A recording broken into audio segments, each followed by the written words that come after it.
Hey everyone, this is Shumail from Team PGSC, and today I'll be presenting a deck profile of the deck I took to Huddersfield Regional.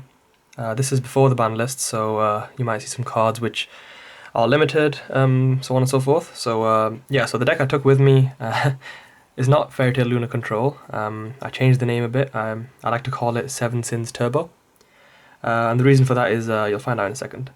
So in this deck I played 3 copies of Fairytale Luna. So the theory behind this deck was you go second, you blind second, and then you try and break their board and then go for the OTK if possible. Fairytale Luna, what she does is, for those of you who don't know, when she's normal summoned, you can add a spellcaster with 1850 attack from your deck to your hand. So she basically can add herself as well. A lot of people have been talking about it with Reflection of Endymion, but I'm not playing any pendulums. During either player's turn, it's like a Kirin, so it can bounce itself and another monster your opponent controls, unless they decide to send the same monster to the deck from the deck or extra deck to the graveyard. So if you target something that's limited, then they can't protect it, and both of them will be bounced. That was the aim anyway. It didn't really work as well as I had thought, but pretty okay card. And it also gets you +1 for your dangers, which I'll go on to now. So I played 3 Bigfoot. It's a pretty good card. It's probably the strongest monster in your deck. 3000 attack. I think everybody knows what Bigfoot does. And then I also played 3 Thunderbird. Darken level 8 is really important. I'll go into that in a second. I played 2 Nessie. Now, of course, after the ban list, it'll be at 1. But I think it was alright, it was really good. Helps you get to Bigfoot and Thunderbird. And they're the cards you use to break your opponent's board because you're blinding second. I also played 2 Jackalope. This is to summon out your Thunderbird and or Bigfoot directly from your deck. If they if they kind of miss it, then yeah, you get to summon a free body and you get to draw. But yeah, this is the one time where you actually want them to hit your Jackalope. Then I played probably one of the best cards in the deck, and I'd say ever, Gizmek. So I played 3 copies of this again, dark and level 8. Amazing card. Just can't say enough about it. It's really good. So I would always use it during my opponent's end phase when they started off the game. They would have no idea what I was playing. So even after game 1 had finished, and whether I won or lost, they would not know what I was playing. And I think that was one of the strongest parts of this deck is the surprise factor. People don't know how to play around it. People don't know what it is, so they don't know what to expect. But no, Gizmek, really good card. Can keep on recurring itself. You don't really care that much about banishing your cards. Yes, you can't search with Luna later on, but it doesn't really matter too much. Very strong. Can pop a card. You can summon it for free. It's a free level 8, and that's really good because of the extra deck, which we'll move on to later on. Also enables OTKs, which is really good. Then I played the 1 Pancratops. I was playing 2, but I don't know. I mean, it's a really good card, but because of my draw power, I'd sometimes be bricking with this in my hand. It's alright in this format, I think, if you're maining it. Obviously, it does quite well against most decks, but I don't know. I didn't think it was the best choice for this deck anyway, to play more than 1 copy. When I saw it, it was good. When I didn't see it, it was alright. So yeah, I'm not sure about this one. Then I played 2 Gameciel, 1 German and 1 English because multicultural, multilingual even. So yeah, so Gameciel is a really good card. So it gets rid of the annoying monsters. So I guess against Striker Orcus you get rid of the IP, so they can't actually try and make something. Or you can get rid of their Galatea, which I did as well, to turn off their Crescendo, forcing them to use the skeleton to bring back the Galatea rather than the Dingirasu. Really good card. Also level 8, which is also very important. I think you guys know where I'm going with this. Against Striker is really good. Against Salad, you get rid of their annoying monster. Yeah, it's pretty good against a lot of things. Because I'm blinding second, it's really good. Oh, and it's also small enough for Gizmek to be over. Then for the hand traps, I played 2 Vela. Really good card. Yeah, not much to say there. Played 2 Ash. The reason I didn't play 3 was because originally I actually saw a deck list from the OCG using Luna, and I tried to copy that, and they only have Ash at 2, and I tried it out, and I feel like I didn't really need a third Ash. Maybe I did, I don't know, but I didn't realize it throughout the tournament anyway. Then I played 3 Phantasme. So for those of you who know me, they know that I normally play Draco, so hand traps are a new thing to me. Phantasme, this was the first time I've ever played this card, and it is absolutely insane in this deck. It's a dark, really, really good. It helps you get to your hand traps by summoning itself. It helps you get to Gizmek. It's just an amazing card. Oh yeah, and also when you discard to protect one of your cards from being targeted, if you discard one of your dangers, you just get pluses off that. So yeah, Phantasma is a really good card. I'm not sure if this will be prevalent in the next Master Rule, but amazing card, love it. Then MVP of the tournament, Nibiru. So one of my friends, I'm not going to say who, but he was trying to tell me that Nibiru wasn't the best card. I think he doesn't know what he's talking about. It was amazing, absolutely brilliant card. So because I was always blinding second, nobody would play around. Everybody would just summon a ton of monsters. There's a really neat interaction with a side deck card with this as well, and even main deck, and I will actually get onto that later on as well. Really powerful card. Then, so that's all the monsters. For the spells, we have 3 Trade-in. So Trade-in is a really good card. So because most of my things that I want to discard are level 8s, obviously the Nessies and the Phantasmes don't count, but Trade-in really good. You get to discard your Gizmek, your Bigfoot, your Thunderbird, even your Kaijus if you don't need them. And yeah, you just get to the cards that you need. It's a really good card. I think I probably want to play a few more level 8s in my deck just to make this worthwhile a bit more. But other than that, very strong. Gets you 2 cards, good Ash bait. And if you discard one of your dangers, then they either have to negate the danger or this. They'll probably negate this, but then you still get a plus off your danger. So, really good card. I also played 3 Allure. I was playing a lot of dark monsters, and it doesn't really matter if you banish some of your cards. So, for example, if you have multiple Phantasmes, you can get rid of those. If you have multiple Bigfoots, you can get rid of those so that it's less likelihood of hitting it, so you can summon it. Same with the other dangers as well. Some of my side deck cards are also dark, so it's a good way to get rid of them in case they're just blocking up your hand. And yeah, it's really good draw power. For my final spell, I played 3 Super Poly. So again, I'm blinding second. Super Poly is really strong. And then again, it's got a discard effect, so when you discard your dangers, you plus off for that. So, and they can't respond to this card anyway. They can respond to your danger, but this card is just way too powerful. And that's all the spells. And then for the final cards in my deck, the traps, I only played 3 Impermanents. Again, because I'm going second. Yes, I know I'm playing Phantasme, so it kind of sometimes clashes, but it didn't clash enough when I was playing it, so I think it's really good. Really good.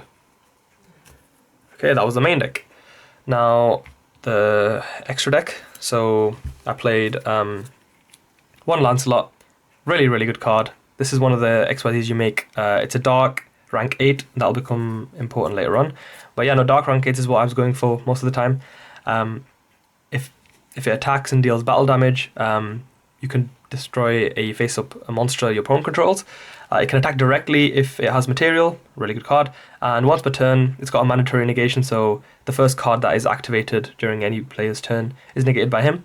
So it's a really good card to end on, so if you weren't able to do your OTK, you overlay with your dangers or with Gizmek, and you make this. And then when they try and activate something, you detach the Gizmek, and then you can summon it again. And because it only negates once per turn, you can summon it during your opponent's turn. That's why Gizmek is a really good card. So Lancelot was really good. Also, in time, you can attack directly, and it is a mad card. But yeah, being a dark level 8 is also important, and I'll get to that in a second. Then I played 1 Xanathon the Sky Prison, also really good card, dark level 8. Really good. It just stops Salad, it stops Orcust, it can potentially stop Striker as well from summoning their Ray back when you get rid of their monster. I thought this was really a solid card, would not change it. Yeah, really good card. Dingirasu, so I'm not playing Orcust, but this card is a generic rank 8, dark.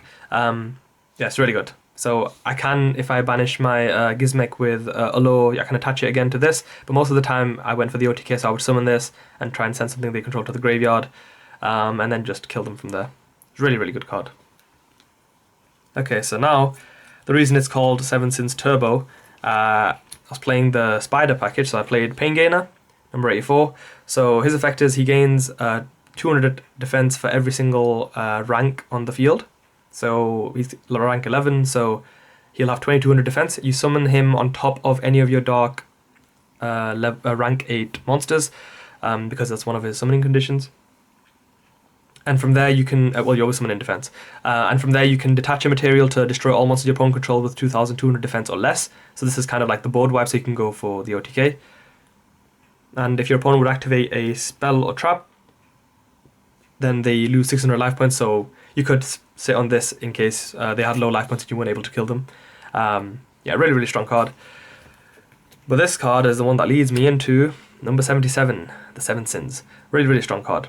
4000 attack, 3000 defense. If you would be sure of a battle or card effect, you can detach a material instead. And once per turn, not the turn that it's summoned using the spiders, but once per turn you can attach 2 materials, and then banish every single special monster your opponent controls, and then attach one of those monsters to itself. So that's why it's a really, really powerful card. Really, really powerful. 4000 attack, not a lot of things can get over that. I wouldn't really give people enough time or resources to be able to get over this. Obviously Impermanence is really strong against this, but Impermanence is strong against a lot of things. So I try and kill them as soon as I can. In my report for the matchups, I'll talk more about this card, but no, amazing, amazing card. Then for the Link monsters, I played an IP because it's a good Link 2 to go into when you have Gizmek, because then you can summon it back and then make a unicorn or something. Played Phoenix, generic, good card. Played a unicorn to make with IP or just normal to get rid of a problematic card. Yeah, not much to say there.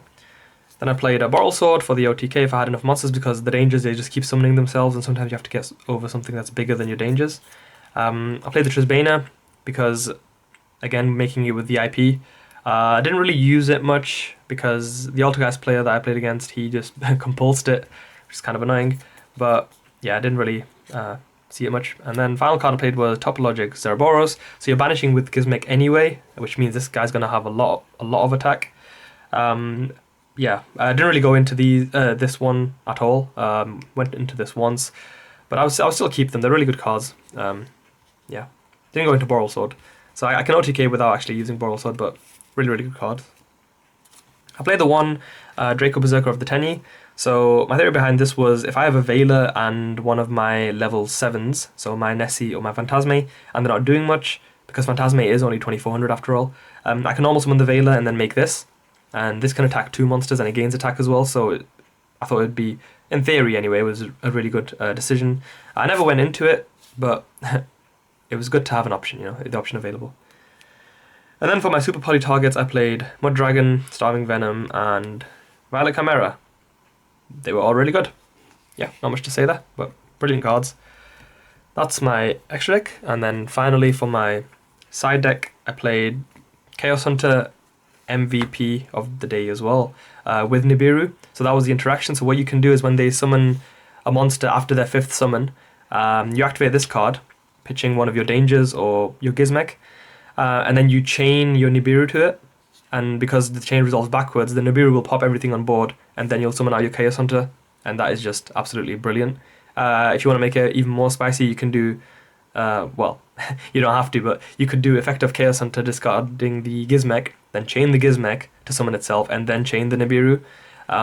It's a kind of like playing around Appaloosa a bit as well, because it's once per chain, so if they try and negate your Chaos Hunter, you can just chain the Nibiru. Or if you try and bait them out even further with discarding a Gizmek and then activating the Gizmek in grave, it's also part of the same chain. When they chain Appaloosa, you activate Nibiru. So amazing card. Whenever I had this, I won. Almost every single time I had this, I won. Really, really good card. If they don't have the Widow Anchor, they can't do much. If they don't have the Impermanence, and you always summon this on the IP. So if you summon this on the IP, then they can't do much, can they? Because it can't recur any of the grave materials. So yeah, really, really good card. Then I played another really powerful card, Denko. So because I don't really have a normal summon apart from Luna, if I'm going against back row, because that's the only thing I struggled against, I would just side this in and side the Luna out. And I summon this, and then I just discard my dangers and everything. They can't do anything, and then I win. That worked against the Altergeist player in game 2, I think it was. Game 3, I also had it, but I I gave him a little hint, which kind of made me lose, which was my fault. Yeah, I kind of helped him out, which was really annoying. And I also forgot I had a Gizmek Engrave, which was also why I lost. But I'll go into my matchups in a second. Really powerful card. Won me against Striker as well. Yeah, if they have set cards, it doesn't really matter. You just normal summon this. They don't have anything that really... not many Striker players play Judgments or Warnings. But yeah, really powerful card. This was a bit of a final minute thing. I go into time a lot. Not because of what I'm doing, but I just go into time a lot. I went into time a lot in locals as well, so I decided to play this. Yeah, it's just a card you discard, and you burn your opponent for 1,000. Didn't come up, but it was nice to have it. A bit more Orcust hate, played system down. Also would have sided it against any deck that played border, because my deck loses to border. It's not really a nice picture. But yeah, no, border's a machine, so just in case. I mean, I do have the impermanence, so I can get rid of it that way, but also system down is just another card to get rid of the border. But mostly it was for the Orcust. And then finally, I had the Twin Twisters, which was the back row hate. Yeah, really good card. And you get your pluses off discarding dangers as well. So that was the deck. For my matchups, I played... let's see. Okay, so I played Altergeist round 1. And that was the first round, and I lost. It wasn't really good. I lost that 1-2. So I lost game 1. I won game 2 because of Denko, and I lost game 3 because I forgot I had a Gizmek Engrave, and he just out-resourced me. Round 2, I played against Blackluster Soldier, the deck. So it was just the Evening Twilight shenanigans with the incantations. That was quite interesting. But I won that 2-1. I lost one of those games because I drew 3 Lunas in my starting hand. You never want to see 3 Lunas. Striker Orcust was round 3, and I won against that 2-1. Then I played against Striker Orcust again. I won 2-1. Then I played against Striker, pure. I won 2-0 against that because, again, Kaiju's are really good, and the Denko Sekka is really good. And also, Impermanence is amazing if they don't have Engage. Then I played against Salamangrate. I went 2-0 in that. Then I played against Striker Orcust, and I also went 2-0 against that. That was probably my quickest match. It was in 15 minutes, I think. And then the final round, so I had won every single round after losing my first, and then there were 8 rounds. And in the 8th round, I played against the winner of the tournament, and he was playing Heroes. Amazing player, very good technical play. I just didn't have enough steam to go against him, so I lost 1-2. So yeah, I ended up coming 14th. So I was on table 1, round 8, but somehow my matchups weren't amazing or something, and I fell down all the way to 14th. So I didn't top, but it was really fun. I would definitely carry on playing this deck. Maybe I'll take out Luna and add something else. But yeah, if you guys want to try it out, you can. Only be playing one Nessie later on though. And yeah, so that's all from me. Right, bye.